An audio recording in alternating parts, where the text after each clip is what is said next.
नमस्कार. सिटी न्यूजच्या रात्री 10च्या बुलेटिनमध्ये प्रेक्षकांचं मनपूर्वक स्वागत. आज दिनांक 2 डिसेंबर 2025 वार मंगळवार. बातमीची सुरुवात करूया सुविचार मालेने. अपयशाची भीती तुम्हाला यशस्वी होऊ देणार नाही. त्याचा सामना करा आणि तुमच्या यशाचा मार्ग प्रशस्त करा. आजचा सुविचार आपण बघितला. आता बघूया बातमीपत्रातील ठळक बातम्या.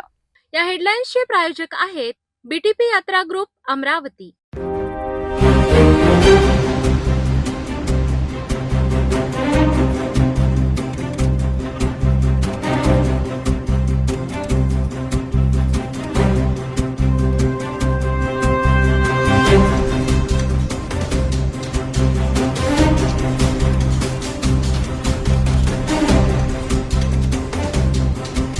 आपण ठळक बातम्या बघितल्या. आता घेऊया छोटासा ब्रेक. शादी और ब्याह की शुरुआत आराधना साड़ी के साथ.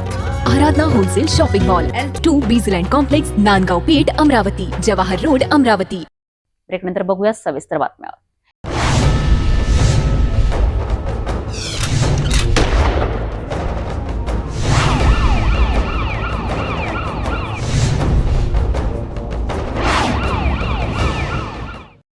पोलीस स्टेशन राजापेठ हद्दीत घडलेल्या महिलेच्या खुनाच्या गंभीर प्रकरणाचा अवघड गुन्हा उघड करत अमरावती गुन्हे शाखेने आरोपीला अवघ्या 2 दिवसात अटक केली आहे. प्रेम संबंधातील वादातून हा खून झाल्याचे उघड झाले असून या संपूर्ण प्रकरणाने शहरात खळबळ उडाली आहे. 30 नोव्हेंबर रोजी संध्याकाळी पोलीस स्टेशन राजापेठ हद्दीतील संताजी नगर येथे निलिमा उर्फ पिंकी संजय खरबळे हिचा मृतदेह तिच्याच घरात आढळून आलाय. तिचा खून अज्ञात व्यक्तींनी केल्याची प्राथमिक माहिती समोर आली आहे. या प्रकरणी राजापेठ पोलीस स्टेशनमध्ये अपराध क्रमांक 738/2025 कलम 103 नुसार गुन्हा दाखल करण्यात आलाय. या घटनेचे गांभीर्य लक्षात घेऊन अमरावती शहर गुन्हे शाखेचे पोलीस निरीक्षक संदीप चव्हाण यांनी तात्काळ पथकासह घटनास्थळी भेट देत तपासाला वेग दिलाय. घटनास्थळी कोणतीही ठोस पुरावे न मिळाल्याने तपास अधिकच गुंतागुंतीचा झालाय. तथापि कौशल्यपूर्ण तपास, गुन्हे शाखेचे स्वतंत्र नेटवर्क आणि गुप्त बातमीदारांच्या माध्यमातून मिळालेल्या खात्रीलायक माहितीनुसार तपासात मोठी प्रगती झाली आहे. सखोल तपासात आरोपीचे नाव नितेश सुरेश इंगोले, वय 32 वर्ष, राहणार मोर्शी रोड असे असल्याचे सांगितले आहे. 2 डिसेंबर रोजी त्याला त्याच्या राहत्या घरातून ताब्यात घेण्यात आले. काही तासांच्या कसून चौकशीनंतर आरोपीने गुन्ह्याची कबुली दिली आहे. चौकशीत धक्कादायक माहिती समोर आली आहे. मृत महिला आणि आरोपी यांच्यात प्रेम संबंध होते, परंतु 2 महिन्यांपूर्वी आरोपीचे त्याच्या इच्छेविरुद्ध लग्न झाले होते. यामुळे दोघांमध्ये सतत वाद सुरू होते. वाद वाढत गेल्याने आरोपीने निलिमा हिचा खून केला. आपला गुन्हा लपवण्याकरिता आरोपीने घटनास्थळावरील सीसीटीव्ही DVR, मृतक महिलेचा मोबाईल घेऊन पळ काढला. याशिवाय पोलिसांची दिशाभूल करण्याकरिता भिंतीवर आक्षेपार्ह मजकूर लिहून गुन्ह्याला वेगळे वळण देण्याचा प्रयत्न केला. गुन्हे शाखेच्या तंत्रशुद्ध तपासामुळे आरोपी फरार न होता थेट पोलिसांच्या जाळ्यात अडकलाय. ही संपूर्ण कारवाई पोलीस आयुक्त अरविंद चावरिया, पोलीस उपायुक्त श्याम घुगे, पोलीस उपायुक्त गणेश शिंदे यांच्या मार्गदर्शनाखाली तसेच गुन्हे शाखेचे पोलीस निरीक्षक संदीप चव्हाण यांच्या नेतृत्वात करण्यात आली. दिनांक 30/11/25 रोजी सायंकाळी 7 वाजताच्या दरम्यान राजापेठ पोलीस स्टेशनला खबर मिळाली होती की महिला नामे निलिमा संजय खरबडे, वय अंदाजे 45 वर्षे, हिचा खून झालेला आहे. त्यामध्ये गुन्हा रजिस्टर नंबर 738/25 BNSS कलम 103(1) प्रमाणे दाखल करण्यात आला होता. याचा तपास राजापेठ पोलीस स्टेशन तसेच क्राईम ब्रँच स्वतंत्रपणे करत होते. माननीय पोलीस आयुक्त तसेच DCP क्राईम यांच्या मार्गदर्शनाखाली क्राईम ब्रँचने सदर गुन्ह्यातील आरोपी निष्पन्न करून त्याला ताब्यात घेतले आणि थोड्याच वेळापूर्वी तो आरोपी राजापेठ पोलीस स्टेशनला क्राईम ब्रँचने हँडओव्हर केलेला आहे. सदर आरोपितांनी सदरचा गुन्हा केल्याचे कबूल केलेले आहे. सदर आरोपिताचे नाव नितीन सुरेशराव इंगोले, वय 32 वर्ष, राहणार अशोक कॉलनी, मोर्शी रोड, अमरावती आहे. आणि सदरचा आरोपी हा पाणीपुरवठा विभाग अमरावती येथे साधारणतः 12 वर्षापासून प्रयोगशाळा सहाय्यक म्हणून नोकरी करत आहे. आणि यांनी सदरचा गुन्हा करण्यामागे सदर महिलेसोबत त्याचे असलेले अनैतिक संबंध हे कारण सध्या सांगितलेलं आहे. अधिक तपास पोलीस करत आहे.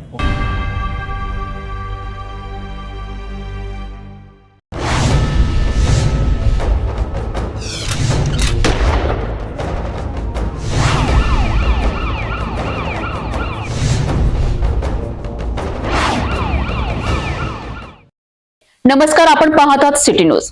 अमरावतीच्या जेवणनगर परिसरात काल रात्री गुंडांनी जो नंगा नाच घातला त्यामागे एक धक्कादायक सत्य समोर आले आहे. ही केवळ एक तोडफोड नव्हती, तर हा बदला होता.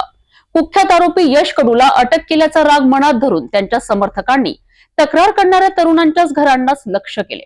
पोलिसात तक्रार करण्याचे धाडस करणाऱ्यांना गुंडांनी वेठीस धरले.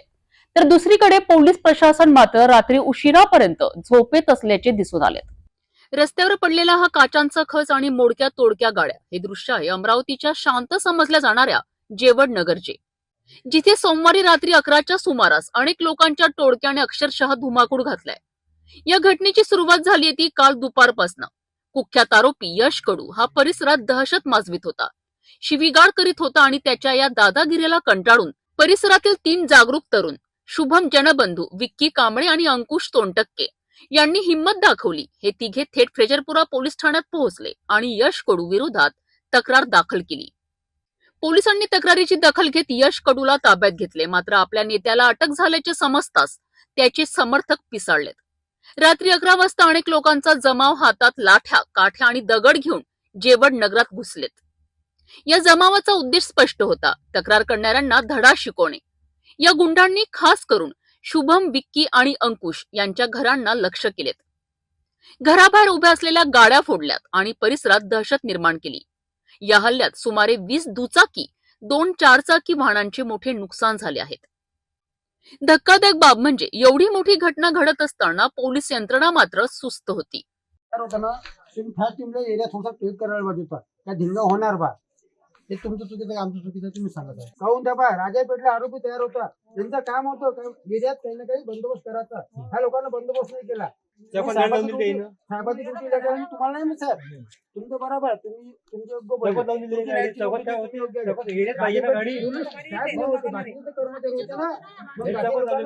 नाही बा. इथं असं आहे, आरोपी आपल्या पैसे धिंगाणा होईल, तुम्ही हे करा. रात्री 11 वाजता तांडव सुरू झाला, परंतु वरिष्ठ पोलीस अधिकारी तब्बल 2.5 तासानंतर म्हणजेच रात्री 1:30 वाजता घटनास्थळी पोहोचलेत. उशिरा का होईना आता पोलीस ऍक्शन मोडमध्ये आले आहेत. पोलिसांनी रात्रीतून कोम्बिंग ऑपरेशन राबवत आतापर्यंत 5 आरोपींना ताब्यात घेतले आहे. इतर फरार आरोपींचा शोध सीसीटीव्ही फुटेजच्या आधारे सुरू आहे. मात्र तक्रार करणाऱ्यांच्याच घरावर हल्ला झाल्याने सर्वसामान्य नागरिक गुंडांविरुद्ध आवाज उठवणार का, हा प्रश्न अनुत्तरित आहे.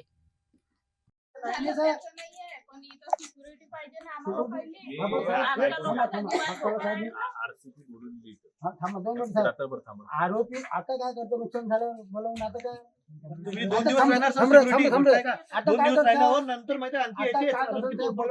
आता बोलवून जीव गेल्याच्या बाद बोलवून काही कामाची गोष्ट नाही.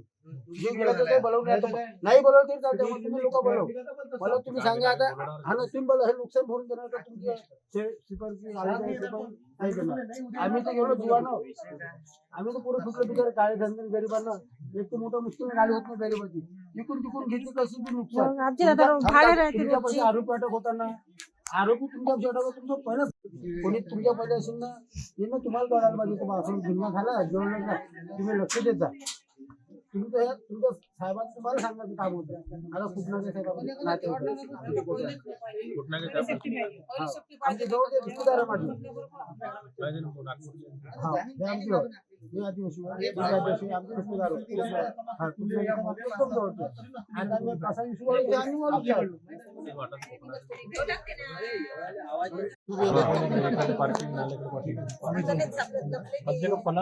50 जण म्हणते नाल्या.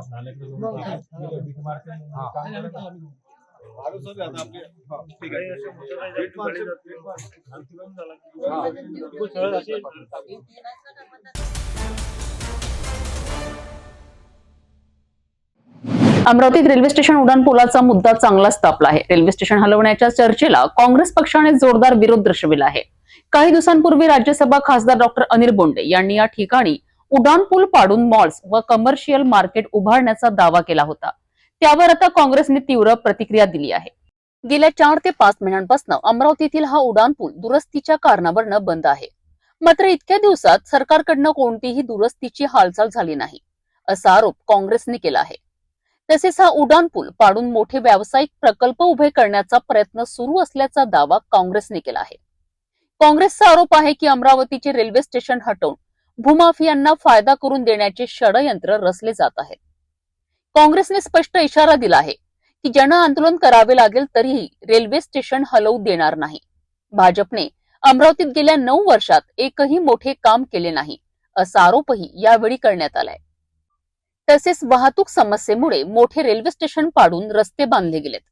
कोणत्या खासगी अभियंत्यांचा हवाला देऊन हे निर्णय घेतले जात आहेत असे प्रश्नही काँग्रेसने भाजप आणि खासदार बोंडे यांच्याकडे उपस्थित केलेत. यावेळी काँग्रेसने शहरातील सर्व नागरिक, उद्योगपती, शिक्षक, डॉक्टर, वकील, विद्यार्थी यांना एकत्रित येण्याचे आवाहन केले आहेत आणि लवकरच मोठे जन आंदोलन उभारण्यात येईल असा इशाराही देण्यात आलाय. या पत्रकार परिषदेला अध्यक्ष बबलू शेखावत, माजी महापौर मिलिंद चिमोटे आणि युवा काँग्रेसचे पदाधिकारी उपस्थित होते. अमरावती रेल्वे स्टेशन हे अमरावती जिल्ह्याच्या लोकांचं म्हणजे सुविधेसाठी आणि अमरावती जिल्ह्याच्या लोकांचा अभिमान आहे. याला कोणत्याही हालतीत जे आता कट कारस्थान चालू आहे आम्ही याला हलवू देणार नाही. काँग्रेस पक्षातर्फे आज आमची भूमिका आम्ही सगळ्यांनी स्पष्ट केलेली आहे. मिलिंद भाऊ चिमोटे, मी आणि आमचे सगळे वरिष्ठ नेते, जी भूमिका आमची आहे तेच भूमिका आमच्या वरिष्ठ नेत्याची आहे. हा जो कट कारस्थान आहे आम्ही कुठेही यांचं कट कारस्थान सक्सेस होऊ देणार नाही. यांना या शहरासाठी काही करता येत नसन पण जे केलेलं आहे त्याला तुम्ही हडप करण्याचा प्रयत्न करू नये असं आमचं स्पष्ट मत आहे. 4.5 महिन्यापासून या शहरातला जो रेल्वेचा ब्रिज आहे तो अचानक बंद पाडणे, ट्रॅफिक बंद करणे, त्याचे तपशील कोणाला मिळू न देणे आणि त्याच्या मागची जी काही षडयंत्र होतं, कट कारस्थान होतं, ते कारस्थान आता उघड झालेलं आहे. परवाला राज्यसभा सदस्य बोंडे साहेब, अनिल बोंडे साहेब यांनी जी पत्रकार परिषद घेतली आणि त्याच्यामध्ये एक मॉडर्न सिटीचा हा जो काही प्रकल्प त्यांनी सो कॉल्ड प्रकल्प आमच्या समोर जनतेसमोर दिला, त्यातून रेल्वे ब्रिजाचं बंद करणं सुद्धा षडयंत्राचा भाग आहे का अशी शंका निश्चितपणे निर्माण होते आहे. आणि आता तर हे रेल्वेचं जे मॉडेल रेल्वे स्टेशन आहे बघा, एखाद्या शहराला मॉडेल रेल्वे स्टेशन मिळणं किती कठीण होतं. आदरणीय प्रतिभाताई पाटील असतील, आदरणीय BT देशमुख सर आहे, रासू गवई साहेब आहे, सुनील भाऊ आहेत, या देवीसिंग शेखावत साहेब आहे, या सर्व लोकांनी मिळून मिळवलेली ही जी धरोहर आहे ही धरोहर संपुष्टात आणण्याचं मोठं षडयंत्र सुरू आहे. हे स्टेशन पहिले बंद पाडायचं, मग उपेक्षित करायचं. आता ते असं म्हणतात की स्टेशनला हात लावणार नाही. अरे त्या स्टेशनची उपयुक्तता संपुष्टात आली तर त्याचं करायचं काय हा प्रश्न राहतो. शेवटी ते तोडलं जातं. तर याला आम्ही कोणत्याही परिस्थितीमध्ये यांचं हे षडयंत्र आणि कारस्थान जे आहे हे सक्सेसफुल होऊ देणार नाही, यशस्वी होऊ देणार नाही. हे करत असताना भारतीय जनता पक्षाच्या ज्या गतीने या हालचाली झाल्या, एका प्रायव्हेट खासगी इंजिनियरला अगदी थेट माननीय केंद्रीय मंत्री महोदयांपर्यंत, मुख्यमंत्र्यांपर्यंत पाठवल्या जातं, त्यांच्या अपॉइंटमेंट मिळवून दिल्या जातात. ही तत्परता या पुलाच्या एस्टिमेट्स आणि त्याच्या मान्यतेसाठी का झाली नाही हा आमचा सवाल आहे. दुसरा सवाल हा आहे की ज्या अभियंत्यांनी हे सगळं तयार केलं त्यांचे आणि त्याच्या कुटुंबियाचे या प्रकल्पाशी काही संबंध आहेत का, म्हणजे काही जागा बिगा आहे का त्या चौपदरी रस्त्यावरती, याची पण तपासणी झाली पाहिजे. हे जे सगळं कारस्थानाचा भाग आहे, षडयंत्राचा भाग आहे, याला आम्ही ताकदीने विरोध करणार आहे. कोणत्याही परिस्थितीमध्ये अमरावती शहराच्या रेल्वे स्टेशनवरून सुरू असलेली ही सुविधा जी आहे ही तिथून हटू देणार नाही. किंबहुना त्यामध्ये अतिरिक्त हे करण्याचा आम्ही प्रयास करू. धन्यवाद. शादी और ब्याह की शुरुआत आराधना साड़ी के साथ. Aradhana wholesale shopping mall, L2 Bijland complex, Nandgaon Peth, Amravati, Jawahar road, Amravati. 4 November रोजी राज्य निवडणूक आयोगाने जाहीर केलेल्या कार्यक्रमानुसार महाराष्ट्रातील नगर परिषद आणि नगरपंचायत निवडणुकीची प्रक्रिया सुरू झाली आहे. त्यानुसार 2 डिसेंबर रोजी राज्यभर मतदान पार पडलेत. अमरावती जिल्ह्यातील 9 नगर परिषद आणि नगरपंचायतीमध्ये मतदारांनी उत्स्फूर्त प्रतिसाद देत मतदान केलेत. दुपारी 3:30 पर्यंत अमरावती जिल्ह्याचा मतदानाचा सरासरी आकडा 49.80% इतका नोंदविला गेला आहे.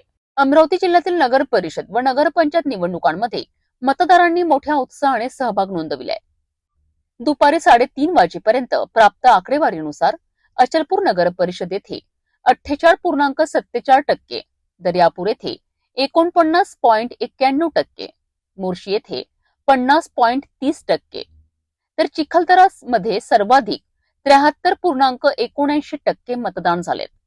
तर शेगाव येथे 57.76%, चांदूर रेल्वे येथे 46.43%, चांदूर बाजार येथे 45.41%, धामणगाव रेल्वे येथे 51.59% आणि धारणी नगरपंचायत मध्ये 46.67%, तर नांदगाव खंडेश्वर नगरपंचायत येथे 55.26%. जिल्ह्याचा सरासरी मतदानाचा आकडा 49.80% असा नोंदविण्यात आला आहे. एकूण 3,12,436 मतदारांपैकी महिलांमध्ये 1,56,864, पुरुषमध्ये 1,55,563, इतर मतदारांमध्ये 9 होते. यामध्ये दुपारी 3:30 पर्यंत महिलांचे मतदान 77,317, पुरुषांचे मतदान 78,973, तर इतर मतदार 2 झालेत. अशी मतमोजणी झाली असून एकूण मतदान 1,55,592 इतके झाले आहेत. ही आकडेवारी जिल्हा माहिती कार्यालयाने जाहीर केली आहे.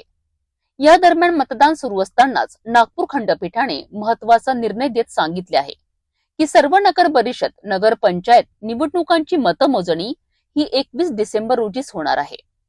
राज्यातील 226 नगर परिषद आणि 38 नगर पंचायतीपैकी अनेक ठिकाणी निवडणूक प्रक्रिया स्थगित आहे.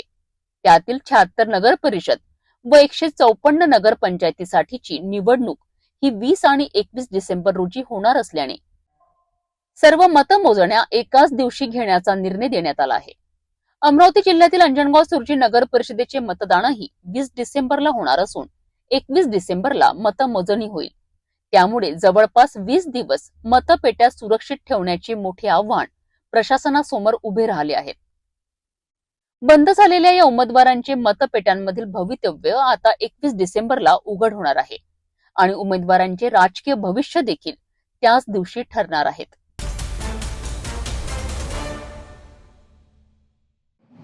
रामटेक विधानसभा मतदारसंघातील स्थानिक स्वराज्य संस्थांच्या निवडणुकांना सकाळपासूनच सुरुवात झाली आहे. मात्र सुरुवातीपासूनच मतदानाचा वेग मंद असल्याचे चित्र दिसत होते. मात्र सायंकाळच्या वेळी मतदारांनी मतदानासाठी गर्दी केली होती.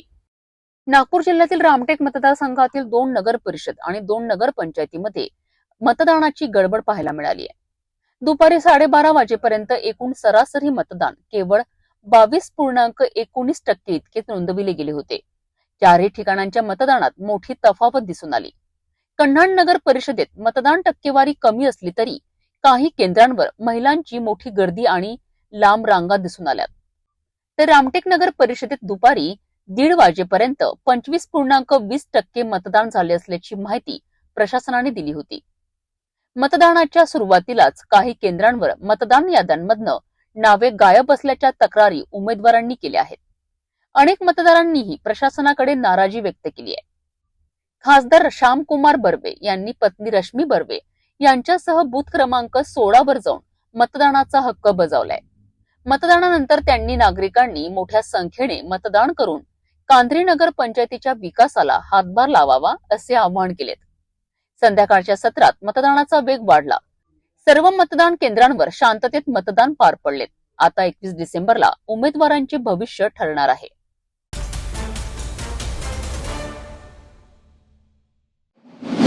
धामणगाव रेल्वे नगर परिषद निवडणुकीत शांत उत्साहपूर्ण वातावरणात मतदान पार पडलेत.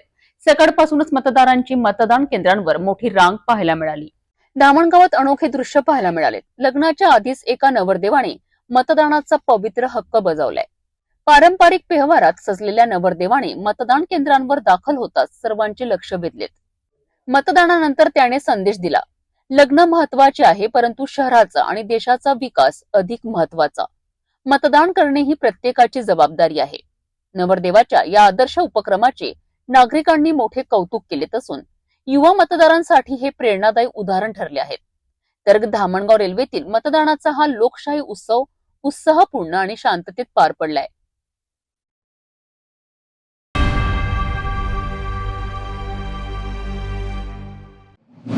वाशिम जिल्ह्यातील 3 नगर परिषद आणि 1 नगर पंचायतीकरिता मतदान प्रक्रिया पार पडली आहे.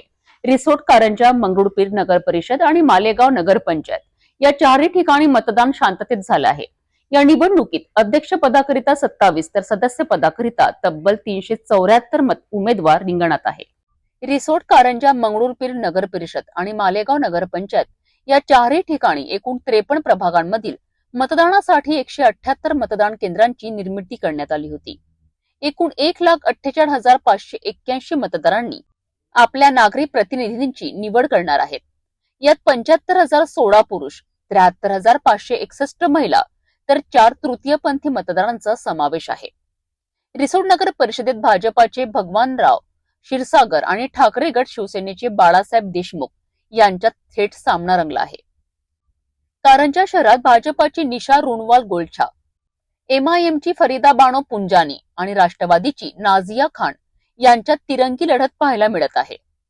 मंगरुळपीरमध्ये राष्ट्रवादीचे अशोकराव परडीकर आणि भाजपाचे दिलीप रत्नपारखी यांच्यात सरळ सामना आहे. मालेगाव नगरपंचायतीत भाजपाचे नागेश बळी, शिवसेनेचे ओमप्रकाश खुरसडे आणि काँग्रेसचे गणेश अहिर यांच्यात तिरंगी लढत रंगली आहे. मालेगाव शहरातील नाना मुंदडा विद्यालयातील मतदान केंद्र क्रमांक 10 वर EVM मशीन बंद पडल्याने काही काळ मतदान प्रक्रियेत अडथळा निर्माण झाला. प्रशासनाने तात्काळ पर्यायी मशीन उपलब्ध करून दिल्यानंतर मतदान पुन्हा सुरळीत सुरू झाले. मात्र बिघाडामुळे केंद्रावर मतदारांची मोठी गर्दी झाली होती. एकूणच वाशिम जिल्ह्यातील 4ही ठिकाणांसाठी मतदान उत्साहात पार पडलेत.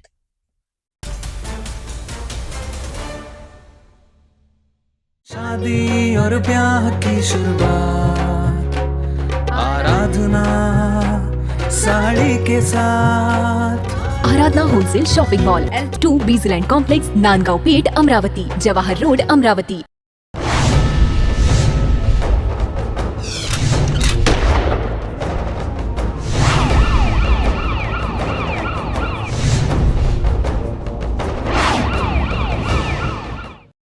नागपूरच्या भवानीनगर परिसरातून एक महत्वाची बातमी समोर येत आहे. पारडी पोलिसांनी भाड्याने राहणाऱ्या एका व्यक्तीच्या घरावर छापा टाकून प्रतिबंधित सुगंधित तंबाखूचा मोठा साठा जप्त केला आहे. ही संपूर्ण कारवाई वरिष्ठ पोलीस निरीक्षक मंदा मनगटे यांच्या मार्गदर्शनात करण्यात आली आहे. भवानीनगर परिसरात भाड्याने राहणाऱ्या आरोपीच्या घरी पारडी पोलिसांनी 2 डिसेंबर रोजी सायंकाळी 6 वाजताच्या सुमारास छापा टाकलाय. या कारवाईत पोलिसांनी मोठ्या प्रमाणात प्रतिबंधित सुगंधित तंबाखू तसेच इतर साहित्य जप्त केलेत. आरोपी विरुद्ध गुन्हा दाखल करण्यात आला असून पुढील तपास पारडी पोलिसांकडून सुरू आहे. या संपूर्ण कारवाईबाबत अधिक माहिती वरिष्ठ पोलीस निरीक्षक नंदा मनगटे यांनी दिली आहे. एक गुप्त माहिती भेटली आणि त्या गुप्त माहितीच्या आधारावर आमच्या DBच्या पथकाने आणि सोबत फूड इन्स्पेक्टर यांना बोलावून आम्ही जेव्हा चेक केलं तर आरोपी राजेश बेले वय 51 वर्ष राहणार भवानीनगर किराण राहत होतो. त्या प्रमाणात सुगंधित तंबाखू, गुटखा गुटलेला आणि इतर साहित्य मिळून आले जे बॅन असलेले आहेत आणि एकूण 71,000 रुपयाचा मुद्देमाल जप्त करण्यात आला. आरोपीला वर गुन्हा दाखल करून आरोपी अटक आहे. तपास सुरू आहे. आरोपी नामे राजेश बेले आहे, वय 51 वर्ष, राहणारा भवानीनगर, भाड्यानं राहत होतो. जो माल आणलेला तो त्याच्या घरी दुकानावर कमी प्रमाणात होता. त्याने घरी साठवून ठेवलेला होता. त्यात मोठ्या प्रमाणात जवळपास 20 किलो घोटलेला गुटखा होता, खर्रा. त्याचप्रमाणे रजनीगंधा, जे बॅन असलेली इतर तंबाखू सुगंधित होते ते सगळे इतर एकूण 71,000चा माल मिळाला. ते मोठ्या प्रमाणात मोठं माल मिळाला आणि त्याचमुळे गुन्हा दाखल झाला आहे आणि आरोपी अटक आहे. गुन्हा तपासावर आहे, तपास सुरू आहे. ही संपूर्ण कामगिरी आमचे DBचे पोलीस उपनिरीक्षक श्री अरविंद कोल्हारे म्हणून त्यांच्या संपूर्ण टीमने केली आहे आणि यामध्ये इतकी मोठी कारवाई झाली याचे सगळं श्रेय आमच्या टीमला जातं.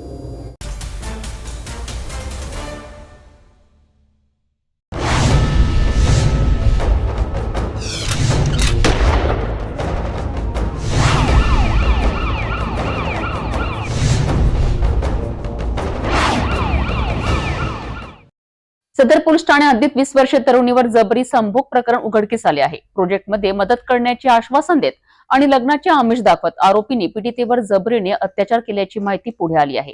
पोलिसांनी आरोपीला अटक केली असून पुढील तपास सुरू आहे. सदर पोलीस ठाणे हद्दीत राहणाऱ्या 20 वर्षीय पीडित तरुणीची ओळख गोंडवाना चौकातील बैरारामजे टाउन येथील 33 वर्षीय आरोपी विक्की धनराज वंजारी यांच्याशी झाली होती. 15 डिसेंबर 2024 ते 20 ऑक्टोबर 2025 या कालावधीत आरोपीने तिला प्रोजेक्टसाठी मदत करतो असे सांगत आपल्या घरातील ऑफिसमध्ये बोलावले. तिथे आरोपीने लग्नाचे आमिष दाखवत तिच्याशी जबरदस्तीने शारीरिक संबंध प्रस्थापित केले. एवढेच नव्हे तर हा प्रकार कोणालाही सांगू नये अशी धमकीही दिली आहे. नंतर पीडितेला आरोपीचे दुसऱ्या मुलीसोबत संबंध असल्याचे समजल्यावर तिने लग्नाबाबत विचारणा केली. मात्र आरोपीने लग्नास नकार दिला. तुला जे करायचंय ते कर अशी धमकी दिली.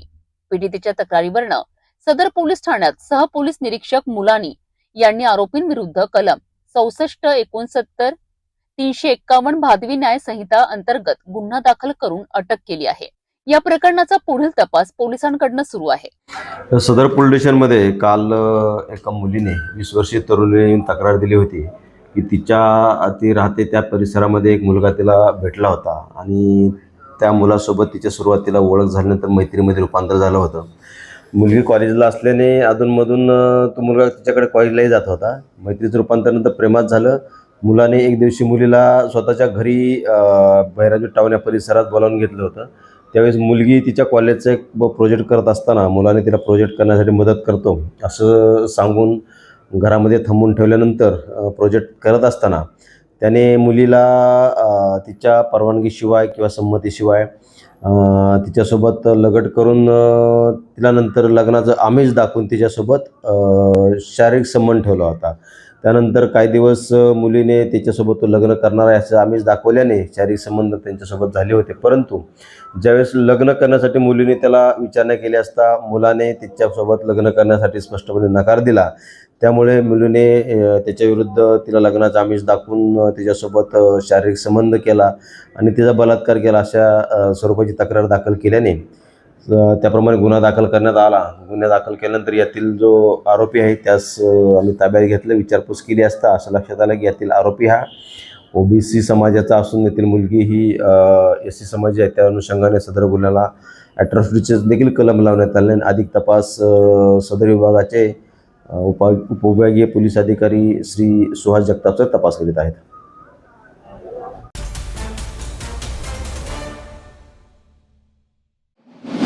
औसा नगर परिषद निवडणुकीत मतदानाला प्रचंड उत्साह पाहायला मिळत आहे. शहरातील अनेक मतदान केंद्रांवर सकाळपासूनच मतदारांची तुफान गर्दी दिसली. बघूया प्रतिनिधी श्रीकांत चलवाड यांनी हा पाठवलेला रिपोर्ट. 2 डिसेंबर रोजी औसा नगर परिषद निवडणूक शांततेत पार पडली असून नागरिकांनी मोठ्या प्रमाणात मतदानासाठी हजेरी लावली होती.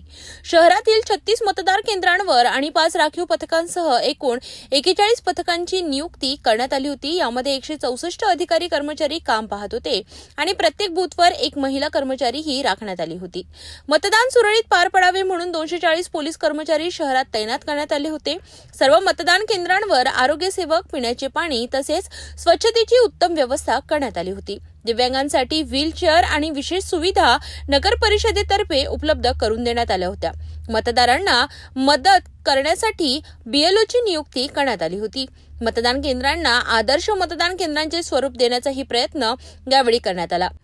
यासाठी केंद्राध्यक्ष आणि मतदान अधिकारी यांना आदल्या दिवशीच ईव्हीएम हाताळणी व निवडणूक साहित्यांचे प्रशिक्षण देण्यात आले. दरम्यान औसाचे आमदार अभिमन्यू पवार यांनी सकाळीच मतदान केंद्रांना भेट देऊन परिस्थितीची पाहणी केली. या निवडणुकीत नगराध्यक्ष पदासाठी 6 उमेदवार तर नगरसेवक पदासाठी 78 उमेदवार रिंगणात आहेत. एकूण 32,320 मतदार मतदान करणार होते. प्रशासनाने शांततेत व जास्तीत जास्त मतदान करणाऱ्यांना आवाहन केले. असं औसा शहरात मोठ्या प्रमाणात नागरिक मतदान करत असल्याचे दृश्य दिवसभरात पाहायला मिळाले. 3 डिसेंबर रोजी होणारी मतमोजणी आता 21 डिसेंबरवर गेल्याने निकाल मात्र आता टांगता राहतो आहे. सगळ्यांना आता 21 डिसेंबरच्या निकालाची वाट आहे. बघावं लागेल की या निवडणुकीच्या रिंगणात कुणाच्या पदरी विजय येतो आणि कोण पराभवाला सामोरे जातो. औसा नगर परिषद सार्वत्रिक निवडणूक 2025 या ठिकाणी आज 2 डिसेंबरला औसा शहरामधील प्रत्येक बूथवर मतदान होत आहे. या ठिकाणी आपण जर बघितलं तर नागरिकांच्या मोठ्या मोठ्या या ठिकाणी रांगा दिसत आहेत आणि नागरिक जे आहेत ते आपलं मतदानाचा हक्क बजावण्यासाठी प्रत्येक बूथवर जात आहेत आणि आपलं मतदान करत आहेत. या ठिकाणी उद्या जे निकाल जे होणार होता ते 3 डिसेंबरला ते 21 तारखेला होणार आहे. जाता जाता पुन्हा एकदाच्या ठळक बातम्या. या हेडलाईन्सचे प्रायोजक आहेत BTP यात्रा ग्रुप अमरावती.